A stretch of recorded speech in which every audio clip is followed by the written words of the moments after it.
Well, hello, and a very warm welcome to Happy Times and Places, a positively inclined Doctor Who episode commentary podcast in which I, Toby Haydock, have asked a guest to choose a story and to nominate their favourite things about it. I have to watch, commentate along, and then try and guess what those favourite things are. My name is Steve O'Brien, I'm a film and TV journalist, and for this episode I've nominated Black Orchid. Now this comes from my favourite era of Doctor Who. It's kind of when I became a bona fide fan. I've always thought that this story in particular tends to be overlooked. I think all of those Davison two-parters, The Awakening, Black Orchid, The King's Demons, they tend to be dismissed as a bit lightweight, I think, next to these kind of meteor four-parters. But I think there's something beautifully compact about all of those, and particularly this one.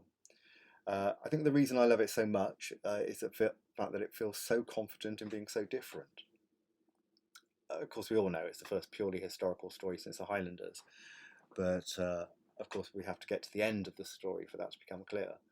But it's also refreshingly low stakes. It feels very much like a palate cleanser after the visitation and before the hardness of Earthshock. And I sort of love its inessentialness. It reminds me very much of those Agatha Christie adaptations from the time that I remember loving, like the Seven Dials mystery. And although it's not exactly a whodunit, it has all the trappings of a prestige Agatha Christie adaptation, and it looks exquisite. I don't know if those sets were cannibalised from other better budgeted drama shows, but those two episodes, they just look so handsome, and it makes Doctor Who look properly grown up. So there you have it, Black Orchid. That's my choice. Well, hello everybody. Welcome to this latest edition of Happy Times and Places. I've moved this one up the schedule. I did 4 to Doomsday not that long ago, and I've already done Kinder, so season 19 is due a bit of a rest. But Steve O'Brien, who you heard there, who is a lovely chap, who I met many, many years ago, who's a great writer and enthusiast about science fiction, but he's a proper journalist, and it was a bit rock and roll to me, I have to admit. When I was young and reading SFX magazine, I thought all those guys seemed very cool because they wrote for a magazine and they had their pictures in it, and they seemed to, hang around together drinking and watching sci-fi, and I kind of thought, wow, that seems nice, because I didn't, even relatively later in life after university, I didn't hang around with sci-fi fans. My mate Mark and I were both sci-fi fans, but we were mates.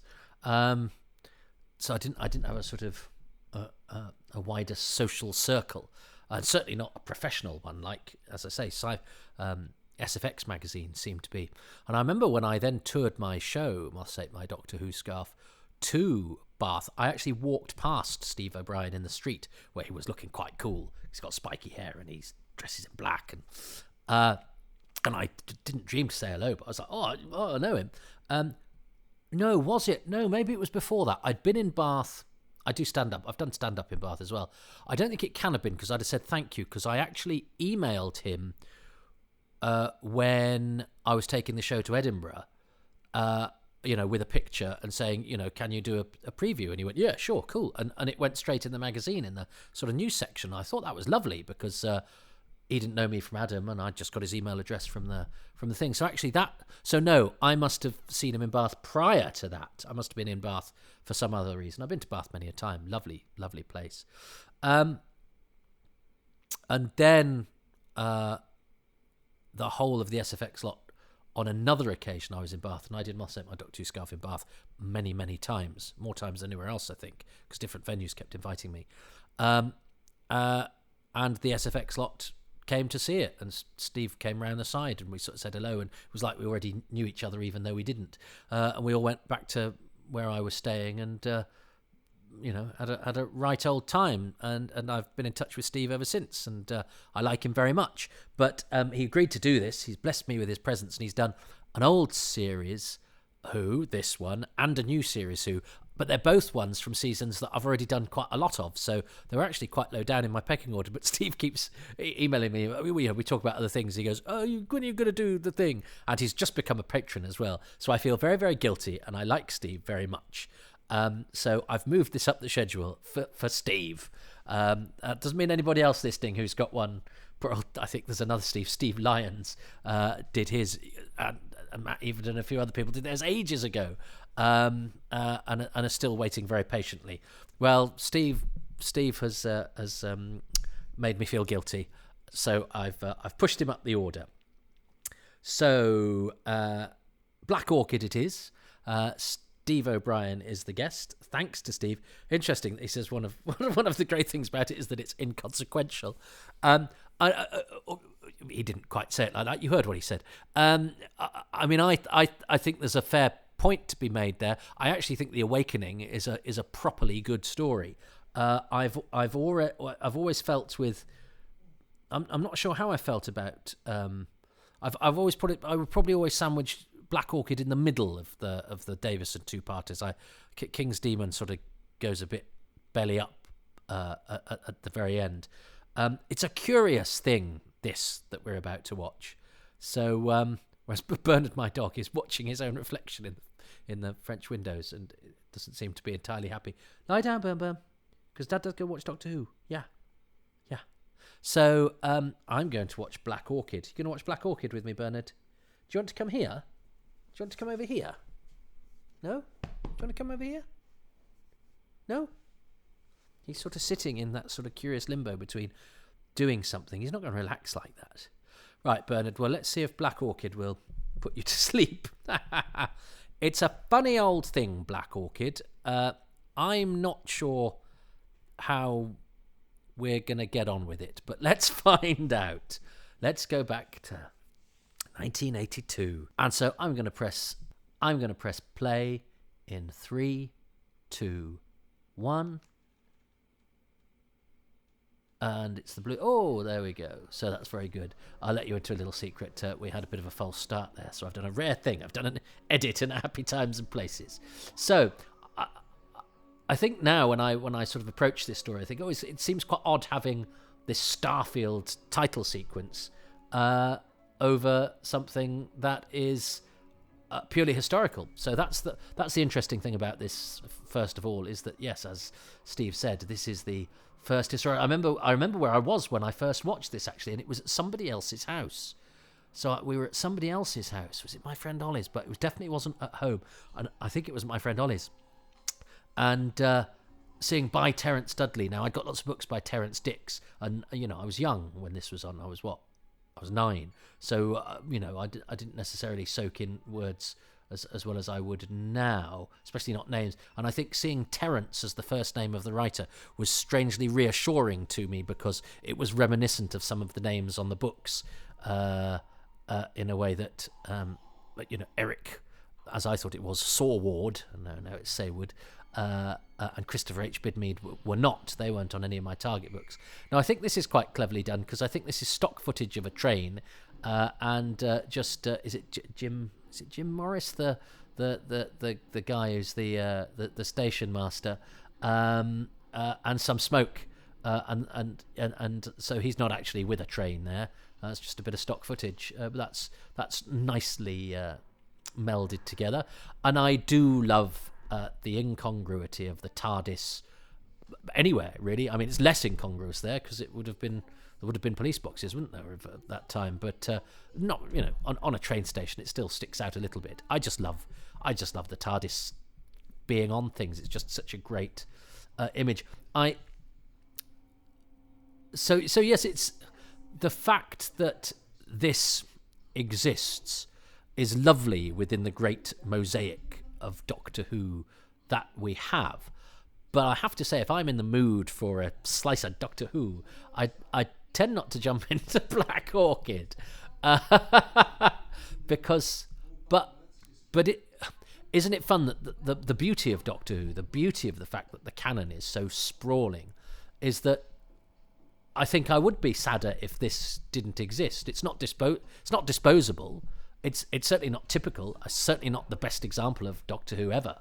But Doctor Who can afford to have this anomaly, although, of course, it's an anomaly that is actually more in keeping with the original ethos of the show than what it had become by the time I was a boy watching this.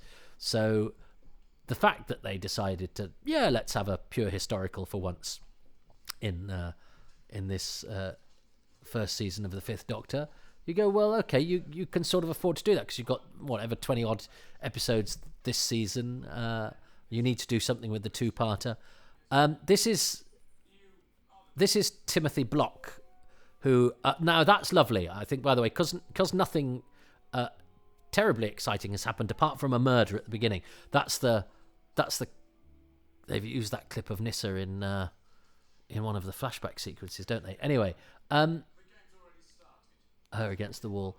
So this is Timothy Block as Tanner, the chauffeur, who is actually is very sort of upright and proper there, and short-haired, but he's actually or latterly he's quite a long-haired, sort of slightly more roll his own cigarettes kind of guy. So he's certainly playing against the type that he presents now. And he is the brother of Giles Block, who is Teal in The Dominators. So they are one of the rare brother combinations, not like Hugh Morton and Clive Morton from The Seeds of Death and The Sea Devils, who aren't brothers, even though I have foolishly, on occasion, suggested that they are. So this is beautiful looking stuff. And yes, not an awful lot has happened. We've had a murder at the very beginning. But I think that's very nicely done. That, are you the Doctor? And he's like, what? Hang on. And, Nissa's obviously slightly discombobulated this lovely chauffeur. So we've set up a little bit of mystery, even though, the story's had quite a lot going on yet. I mean, you wouldn't have that opening TARDIS scene now, I don't think. Please, goodness no, because not an awful lot happened, and it wasn't. I don't think everyone was necessarily acting at their best. Michael Cochrane is always a welcome presence in anything like this. One of the delights of watching television over the years has been the fact that Michael Cochrane keeps popping up, and he pops up in sort of more modern programs made by, production teams who wouldn't have been around 30, 40 years ago, but he's managed to keep himself regularly employed, increasingly playing nasty pieces of work, actually, whereas he's absolutely perfect here as the sort of charming top hole heroic chap. I remember liking him very much when I watched this for the first time, because he seemed sort of heroic and proper, stiff upper lip. I'm aware there's sort of slightly more going on now. And of course, this is perfect for Davison's Doctor because he's dressed in his cricket gear. I mean, I suppose it would have seemed like a missed opportunity if you dress your Doctor as a cricketer and he never actually gets to go to a cricket match.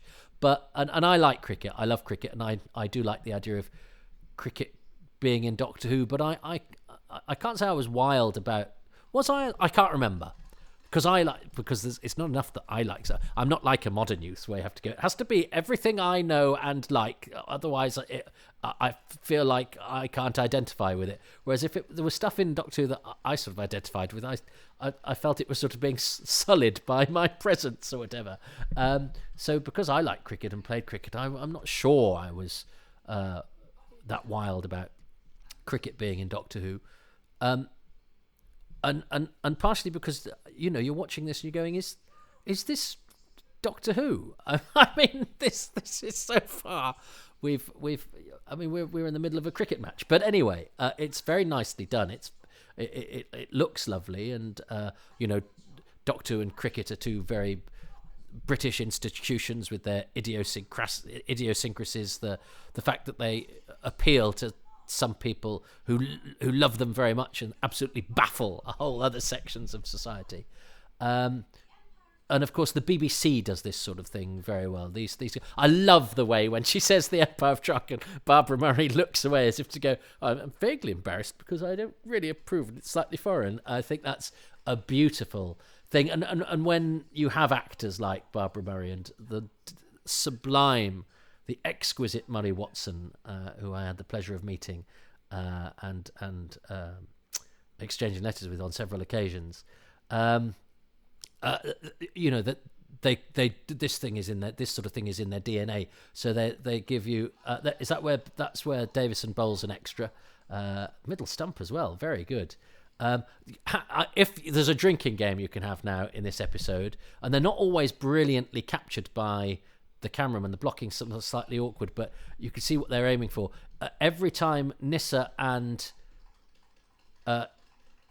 Adric look at each other and shake their heads in bafflement at something that's been going on, that is 1920s speak or cricket speak. The umpire unhelpfully moves out of Davison's way when he goes to clap him on the shoulder there. As an actor, I would be really annoyed with my fellow performer not reading what I was about to do there and actually backing off and then making me look like a bit of a plonker. Because Davison looks like he's being all matey with the guy who's then slightly out of reach. Beautiful house. I mean, as I say, the BBC and this country have all these sorts of wonderful backdrops that we can have for this sort of thing. And Tony Burrow is the set designer. And I think Steve mentioned in his intro, didn't he? Was this cobbled together from other the sets? Well, Tony Burrow became an Oscar winner and is one of the premier designers of Doctor Who of this period. So he does an excellent job. I loved that stuff as a young fan. They mentioned the Master. Oh no, they mean W.G. Grace. But you have to do that in this story because so far not an awful lot Doctor Who is happening. I was surprised they didn't sort of say, we were just saying to the neighbours, Yartek, our neighbours, the Vards, yes, Yartek and Mary, they're the Hampshire Vards. How many? There's another. Adric and Nyssa being confused by the things. I mean, that sort of comedy of manners stuff is, it's all right, but it's to a laughable extent here. It's my, I think my second favourite drinking game next to the times that Nicolas Cage looks sad when somebody's or the wrong person has died in Con Air. He does it a lot. He does a kind of and it does a little shake of the head as if to say, I may be hard and I may kill people myself, but I get a bit upset when the wrong people die. Now this was manna from heaven for me as a boy because Nyssa was my favourite companion.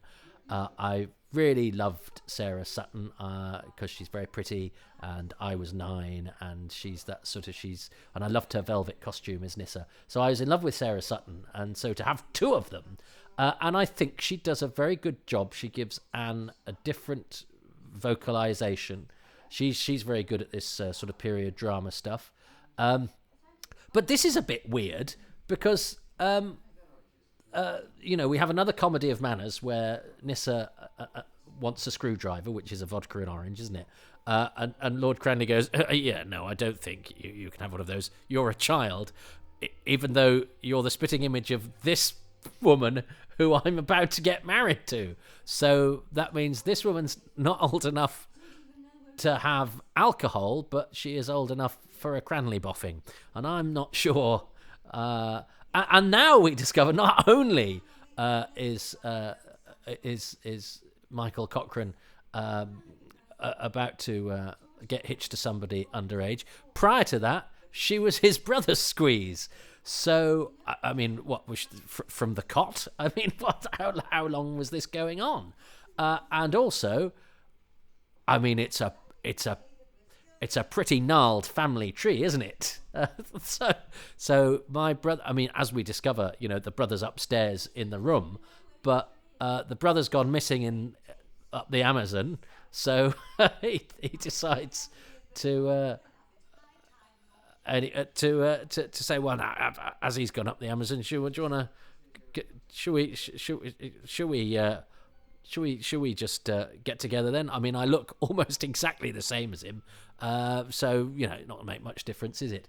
It is. So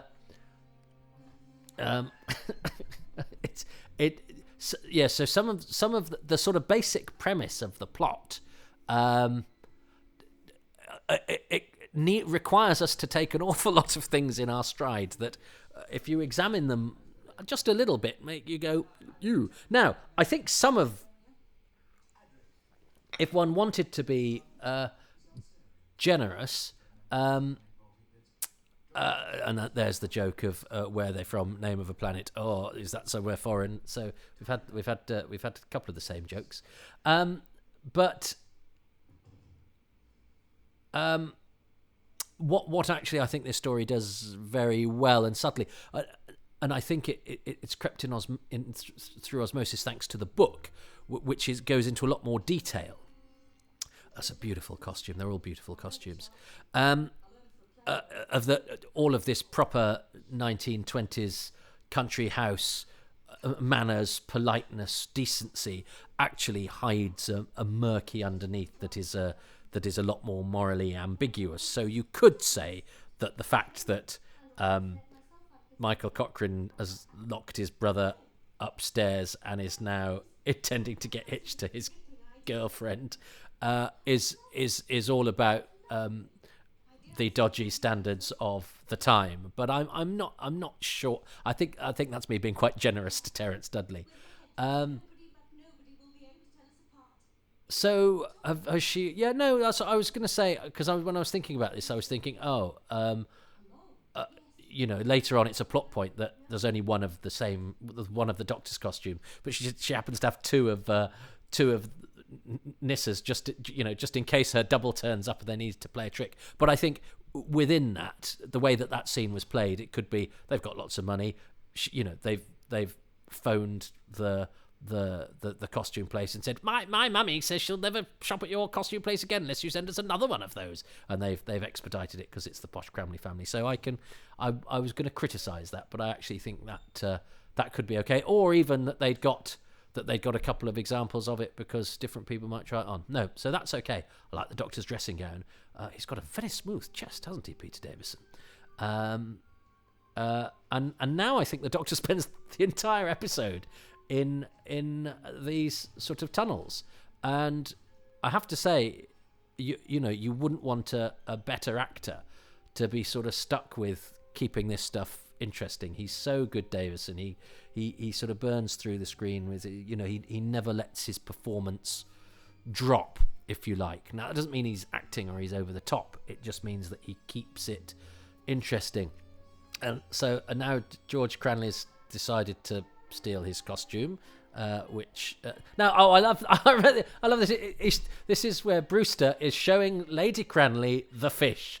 Now, she hasn't then looked at anything else, so she can't. She's at Brewster, show me the side of the fish. Or has he just gone, Lady Cranley, look at the cucumbers on this fish? And she's not gone, now can I have a look at the trifle? Or show me some beef. But he's just gone, Lady Cranley, here's the fish. Excellent fish, Brewster. But it's the way of beginning the scene with a close-up of a piece of fish. But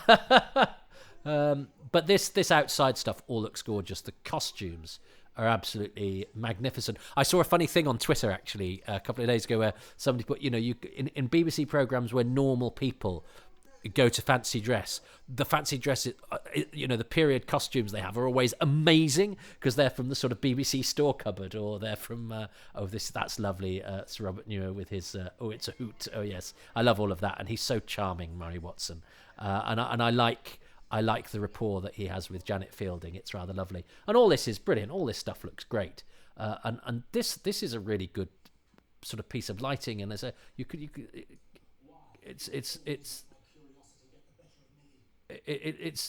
mean, it's only a tiny little sort of cutaway set, but a shaft of light, the cobweb in the wind. It looks really good, and because you've got these half masks on. Sarah Sutton, and Vanessa Payne is the double for Sarah Sutton. You can get away with shots like this where both of them are in shot, and I think the way that they disguise Nyssa and Anne, and the way that they do the sort of clever setups where they where we have both of them very quickly one after the other. It's easier on film, of course, because each shot is set up differently, but they do it well in studio as well.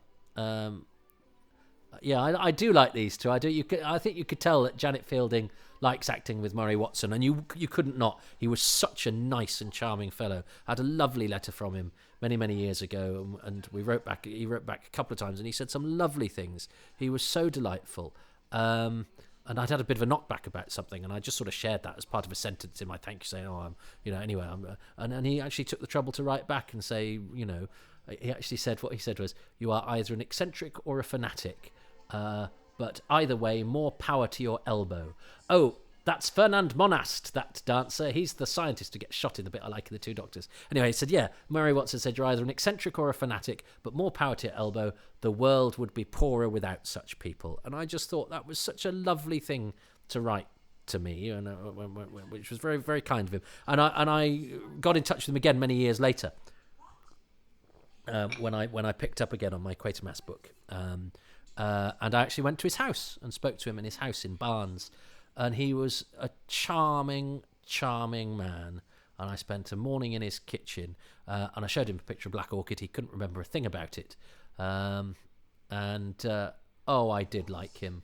He was so nice. So yes, what was I talking about? This, I think I lost track somewhere along the lines of what this story is. Well, it doesn't matter. I've lost track. So whatever that thought was, I'm sure it was very good. Yes, so actually those dancers, yes, there's Fernand Monast, who's the scientist in The Two Doctors. There's also John Asquith, who's one of the is the front end or the back end of the Merker, and Adrian Gibbs, the Watcher, are amongst the dancers in that outside stuff. Now, I don't normally remember the names of all of the extras, but somebody had asked me about Fernand Monast for something. They were looking for him because he was an extra in something else. Or no, maybe it was for this. Maybe it was for the season 19 box set. Somebody was wanting to identify extras for some reason. I haven't read the production text. Maybe they do it for that. But if they do, I helped. Janet Fielding's very game with this. And because Sarah Sutton's a dancer as well, isn't she? And I think Vanessa Payne, who played Other Anne, she could do with being interviewed. I was like, the box set is out. It's a shame when they did the... Oh, you can see her. There's a right close-up of her there. Oh, you can definitely tell that's Vanessa Payne. That's not Sarah Sutton. Goodness me. But they could have done with interviewing her for the making of. I'm sure they tried. But she would be somebody who I would be interested to see, talking, speaking, and the face of, seeing as she's mostly obscured for this. I'm also quite keen to do a positive commentary for Black Orchid, because I think the commentary on the DVD of this is rather sad, because poor old Sarah Sutton's there going, I really like this one because I'm two people in it, and Janet Fielding and Peter Davison just basically steamroller and go, hang on a minute, we need to say how terrible this is. I think that's a bit of a shame, because you can tell that she's trying to say nice things about it.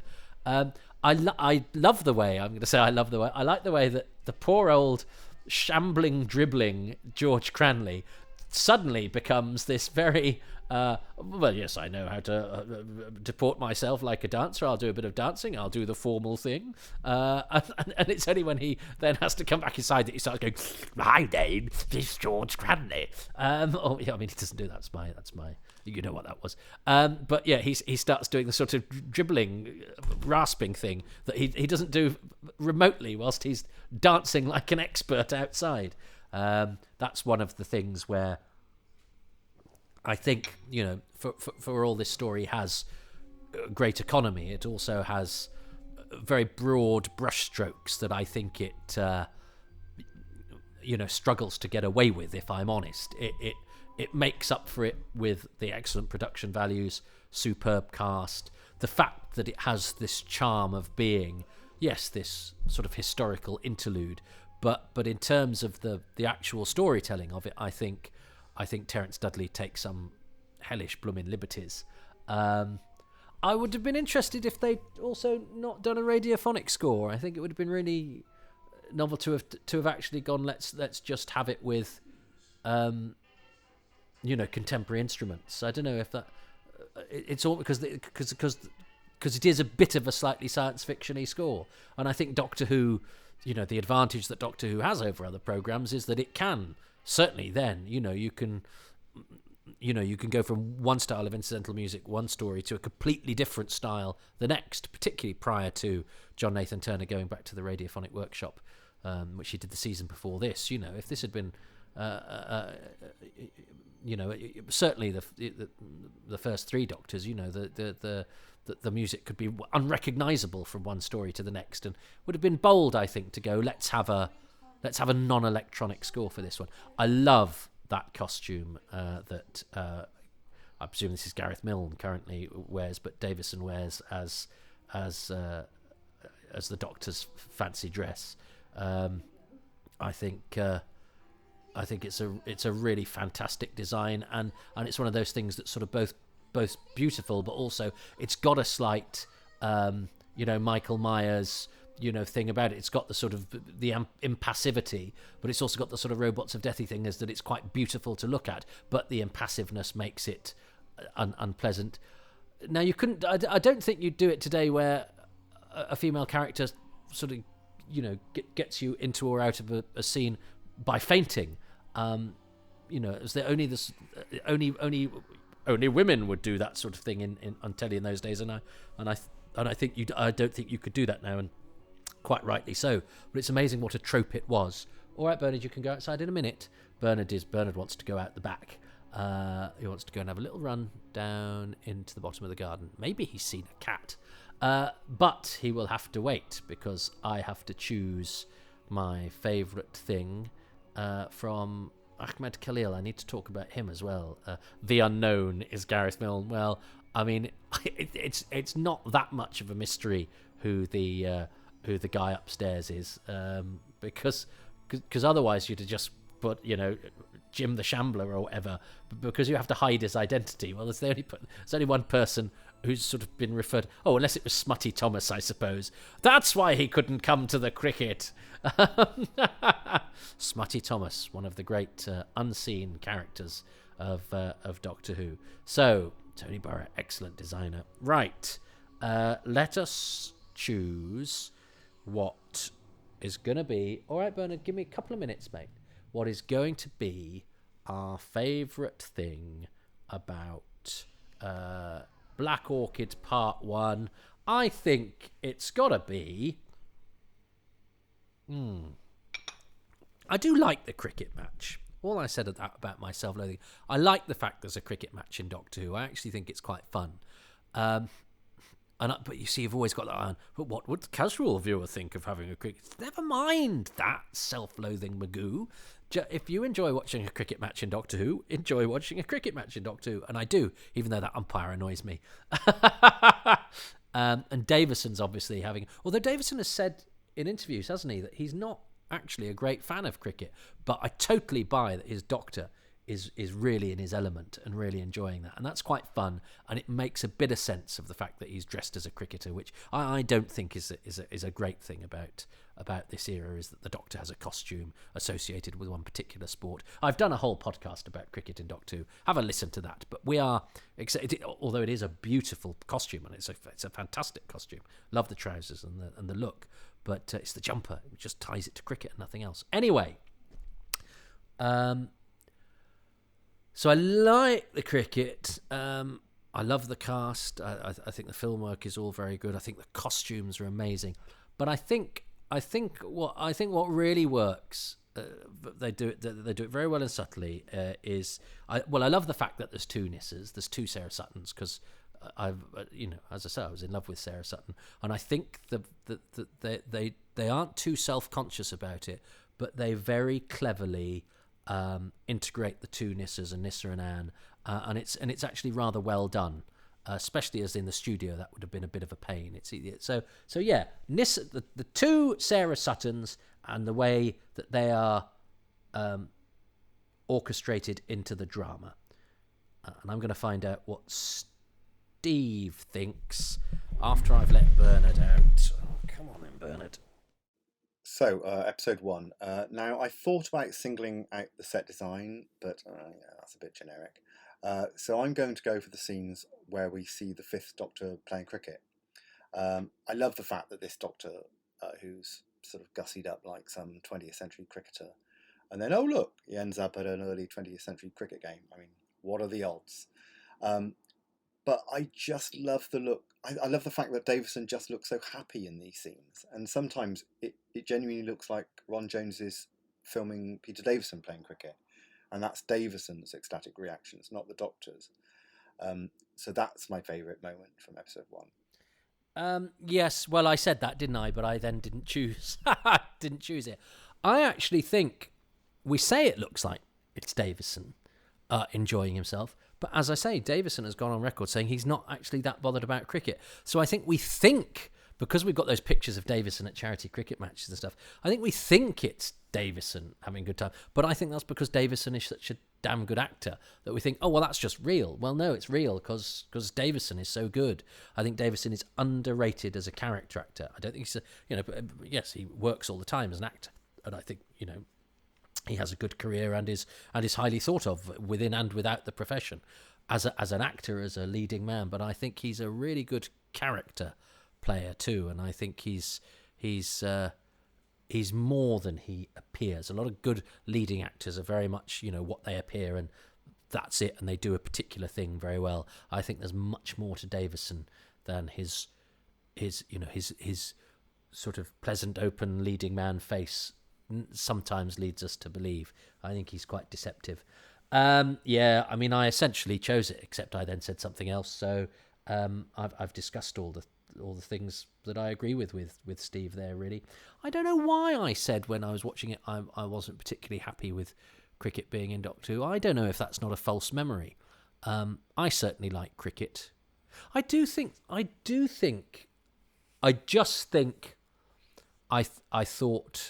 I think the Doctor being a cricketer was a bit of a contrivance. Being dressed as a cricketer was a contrivance. So I maybe thought, oh, really? But I like cricket, and so I therefore like cricket being in Doctor Who. Of course I do. I just need to let go of some of my insecurities of the past.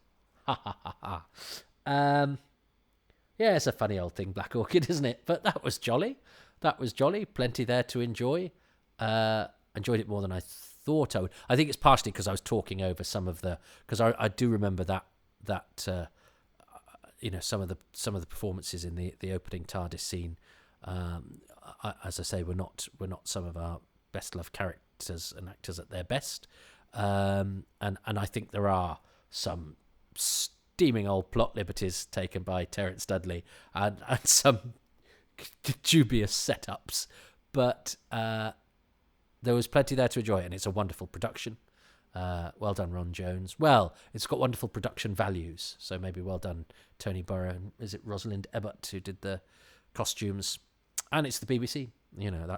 That's what you have when you have a corporation with an infrastructure and people who've learnt the trade and and have the materials and all of that sort of stuff at their disposal. It could almost be a celebration. It could almost be a justification for public service broadcasting. Absolutely. Top hole. Well, thanks very much for listening to Happy Times and Places, which is presented by me, Toby Haydock. My special guest is Steve O'Brien, who can be found on Twitter at Mrs. Steve M. O'Brien. No punctuation and an E in the O'Brien. Mrs. Steve M. O'Brien.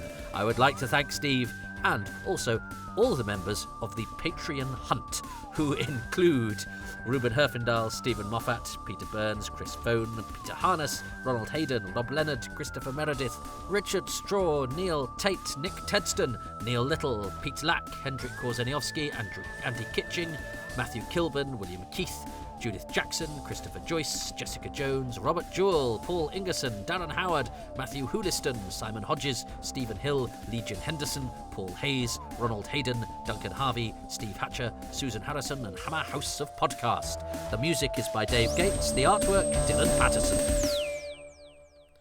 Well, if you would like to join that list of patrons, you can go to patreon.com/Toby Haydock. My goodness, what's there? Advance releases, bonus material, exclusives, and the most popular feature, much to my chagrin, pictures of my dog, who is called Bernard. And the patron levels start from as little as £3 a month and go up to, they go all the way up to whatever you want. You can pay gazillions if you want. However, you get pretty much everything at the lowest level. I don't like the idea of denying people goodies. So there are little carrots dangled as you ascend the ladder, but they're not sexy carrots. They're slightly gilded carrots, but I'm not going to persist with the carrot metaphor.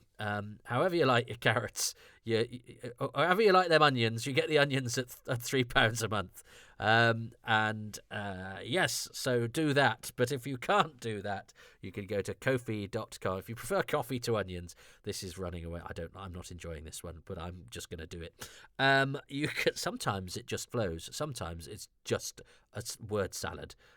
You don't really want onions in your salad. Well, I suppose you can have some red onion to contrast with the I suppose with the sweetness and freshness of all the other bits of a salad. But onions at lunchtime, I mean, that sort of stuff does hang around, and people do notice. So have a chewing gum afterwards.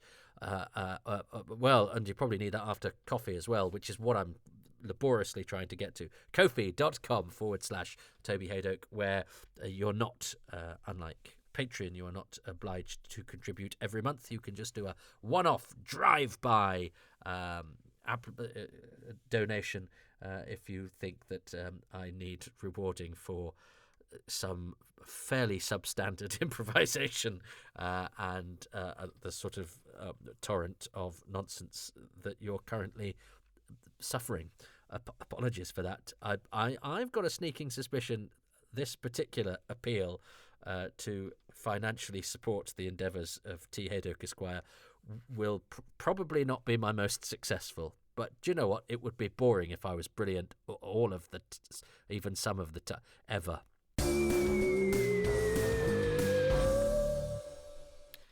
You can follow me on Twitter, where I'm obliged to be pithier and slightly more considered than what you just heard, at Toby Haydock.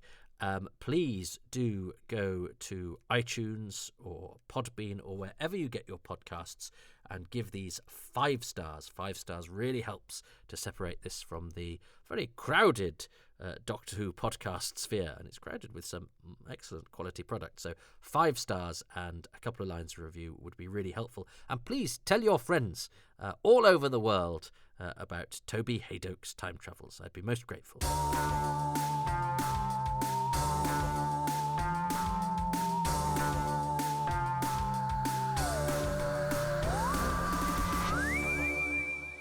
I've been pondering on Black Orchid. I don't know if I was particularly inspired when I was commentating there on part 1.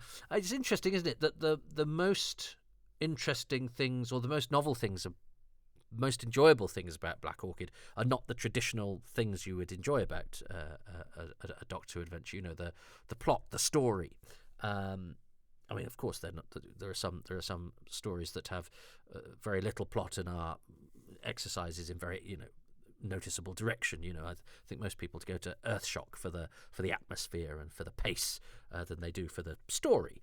But sometimes the actors can lift something that's a little bit substandard. But you tend to be led by where the story is taking you. And when you think of a story, you sort of think, well, what was being told there, what journeys were made by the characters there.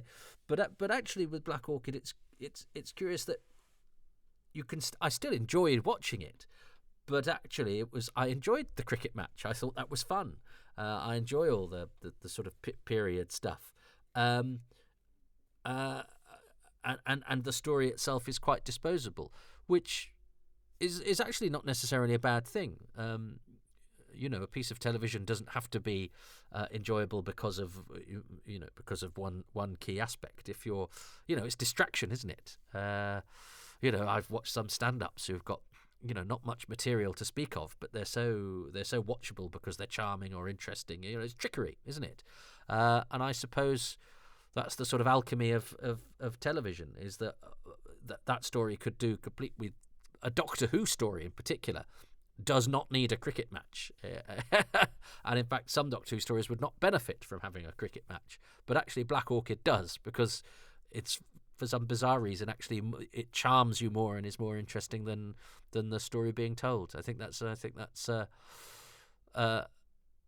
I think that's worth pondering on. That actually the things, and I'm recording this after I've watched part 2. The things that I take away from watching Black Orchid are less to do with the story and more to do with everything else. But that's what television is, isn't it? It's a story and everything else, and sometimes the everything else is more interesting than the story. I mean, I think as a maker of television, you want a script where you go, I really want to tell this story, but I guess sometimes you have it where you go, well, there's a cricket match and a buffet, so let's hope we could pull those off, and a dance, anyway, and the yeah, they at least it's got an excellent side of a fish in it, right?